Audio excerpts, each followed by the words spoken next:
Hey, what's up guys? Mint City here back again with another video, and today we are finally taking a look at Call of Duty Mobile. You guys know how stoked I've been to get my hands on this game.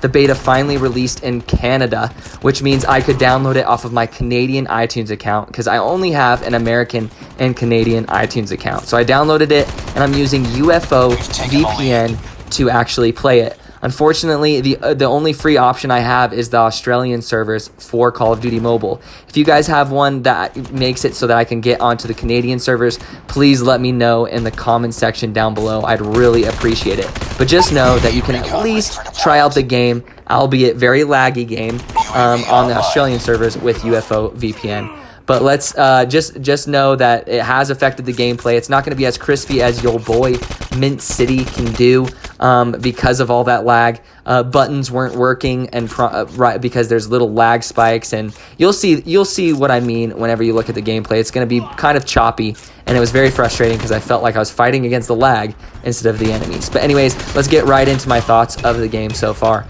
Pros, letting you know that this version of the game, there are no cons.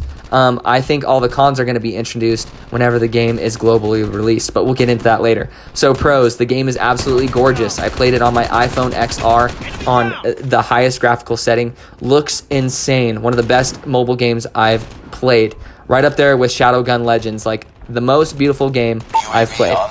Now, it does feel like Call of Duty. You don't dolphin dive, you slide instead, but it still feels like Call of Duty. Playing across all these classic maps, it's kind of nuts that I'm playing the game of like the first-person shooter of my childhood on my phone. Just blows my mind. It feels like Call of Duty, looks like Call of Duty. The number one pro is that the customization options when it comes to the way you control the game is insane. It's way better than any game I've seen, especially for you two-finger players out there. This is the best bet for you. There are tons of options for you guys specifically. And for you claw players out there, there's something there for you too. So any type of player, whether you play with 2 fingers, 4 fingers, 6 fingers, your feet and your hands, whatever, there is a way for you to become comfortable with this game over time by making the controls exactly how you want them. And I think that's the most important thing when it comes to third and first person shooters on the App Store is how the controls can be customized and how they feel. And let me tell you, it's as smooth as it gets here. Obviously, in the gameplay you're watching right now, I am still getting used to it. I just threw together a HUD as quickly as possible, and fighting against the lag, it's not crispy. So again, forgive me for the gameplay.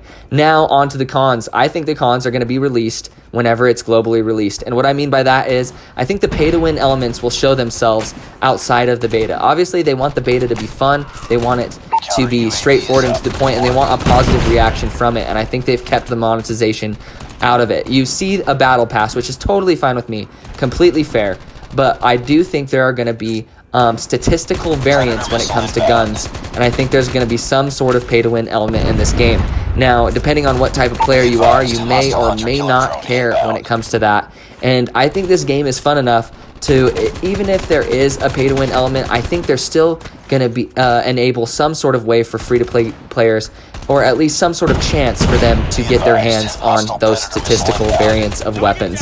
And hopefully that is the case, and the pay-to-win will not be that heavy. But anyways, it just depends on what type of player you are. So I think the cons will rear their ugly heads once the honeymoon phase goes away and it's globally released.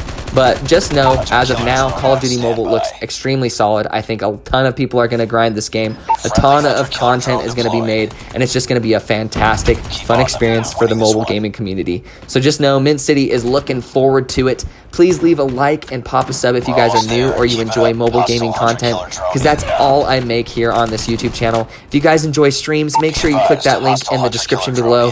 I stream 3 times a week at least, and I'd love to talk to you guys in the chat. We have a great community over there, and we'd love to have you. The city is growing across all platforms. Make sure you guys go check out my Twitter and my Instagram if you guys are interested in that. But anyways, thank you so much for watching, and take it easy.